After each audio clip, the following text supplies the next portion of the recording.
त्यामुळे आता नव्याने पेरण्याची वेळ या ठिकाणी आली आहे. आपण सगळ्यांनी माझ्यावर विश्वास व्यक्त केला, मी आपला आभारी आहे. पण एकच गोष्ट आपल्याला सांगतो, यशाचे बाप अनेक असतात, पण अपयशातही अपयश ताकदीनं अंगावर घ्यायचं असतं, ते पचवायचं असतं आणि नवीन निर्धार करायचा असतो. आणि म्हणून या निवडणुकीमध्ये भारतीय जनता पक्षाचं नेतृत्व मी करत असल्यामुळे मी हे सांगितलं की हो, या अपयशाची जबाबदारी माझी आहे. कारण पक्षाने, आणि मी दोन्ही अध्यक्षांचं अभिनंदन करेन, बावनकुळेजी आणि आशिष शेलारजी, आणि पक्षाच्या कार्यकर्त्यांचं अभिनंदन करेल की आपण सगळ्यांनी अतिशय उत्तम काम या ठिकाणी केलं. केवळ पॉलिटिकल अर्थमॅटिकमध्ये आम्ही कुठेतरी कमी पडलो, आणि मी ते कसं पडलो हे सांगणार आहे. आणि त्याच वेळी मी जेव्हा हे सांगितलं की मला मोकळं करून काम करायची संधी द्या, त्यावेळी ते निराशेतून बोललो नाही. देवेंद्र फडणवीस हा पळणारा व्यक्ती नाही आहे, हा लढणारा व्यक्ती आहे. अरे आमची प्रेरणा काय आहे? चारीकडनं घेरल्यानंतर पुरंदरचा तह करणारे आणि नंतर पुन्हा पूर्ण ताकदीने मैदानात उतरून ते सर्व किल्ले पुन्हा जिंकणारे छत्रपती शिवराय.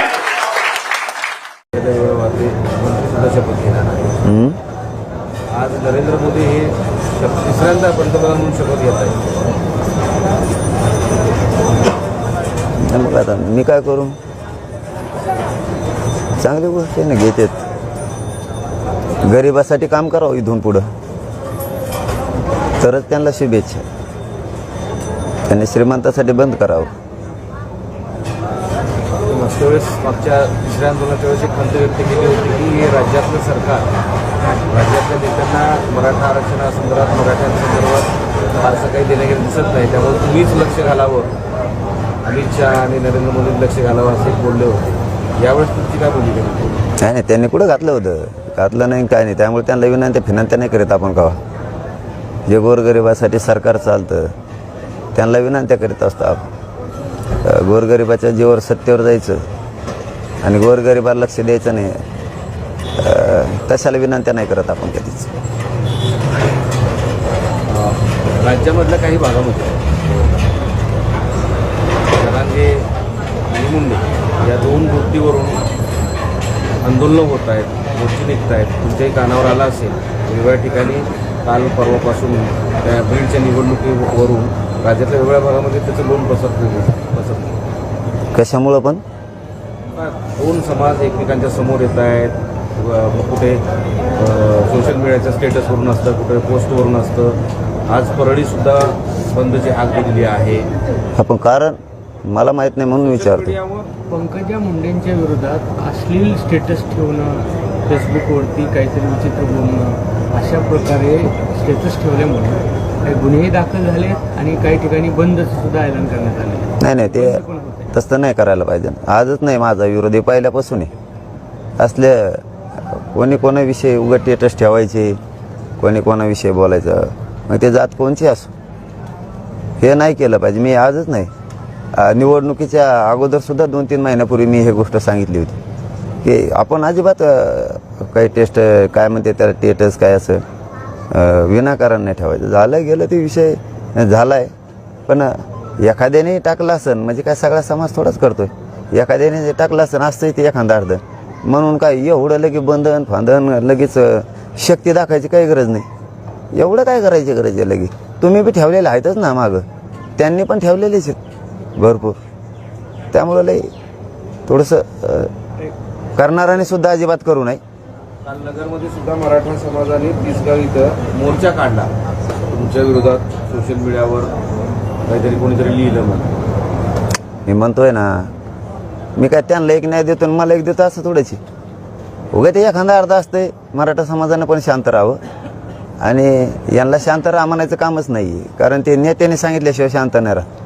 त्याच्यामुळे त्यांचा नेता काय आव्हान करीत नाही त्यांना, त्याच्यामुळे त्यांना ती कायदा सुव्यवस्था बिघडायची, त्यामुळे त्यांना सांगून काही उपयोग नाही. पण मराठा समाजाला मात्र माझं आव्हान आहे की पहिल्यांदाही सांगितलं शांत राहताय राहा, एखादा अर्ध टाकीत असतं टाकू द्या, त्याला काय बघू आपल्याला किती दिवस सहन होत आहे, करू द्या त्यांना चुका बऱ्याच. मी आता मागेच सांगितलेलं महिना 2 महिने गप राहा, बघूयात किती चुका करतात, नाविलाज मग आपला बी नारड्याला लागल्यावर. स्पेसिफिक तुमचं संपूर्ण महाराष्ट्रातील मराठा समाजाला या आंदोलनाच्या निमित्तानं काय आवाहन असणार आहे?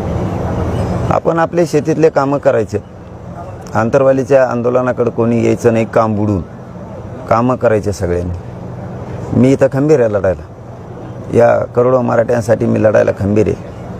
त्यामुळे कोणी काही काळजी करायची गरज नाही. आपण आपल्या शेतीचे सगळ्यांना कामं उरका, शेतीचे कामं आधी संपले पाहिजे. पण सरकारी पातळीवरती तहसीलदारांनी फक्त सरकार यावरती काहीतरी मार्ग काढत आहे आणि तुम्ही उपोषण मागे घ्या एवढाच कागद दिला तुम्हाला, या व्यतिरिक्त काही हालचाली काही नाही काही दिसत तर नाही सध्या. मी तर बघ माझं काम आहे. म्हणजे तुमचा उल्लेख करायचा नाही, तुमच्याकडे दुर्लक्ष करायचं अशी सरकारची भावना आहे. होऊ शकतं, का ना करायचं ते होऊ शकतं. त्याचं काय सांगा सरकारची काय भावना आहे काय नाही. माझं कर्तव्य मी पार पाडतो, लढणं माझं कर्तव्य. समाजाला न्याय मिळण्यासाठी संघर्ष करणं, लढणं ते मी करतो.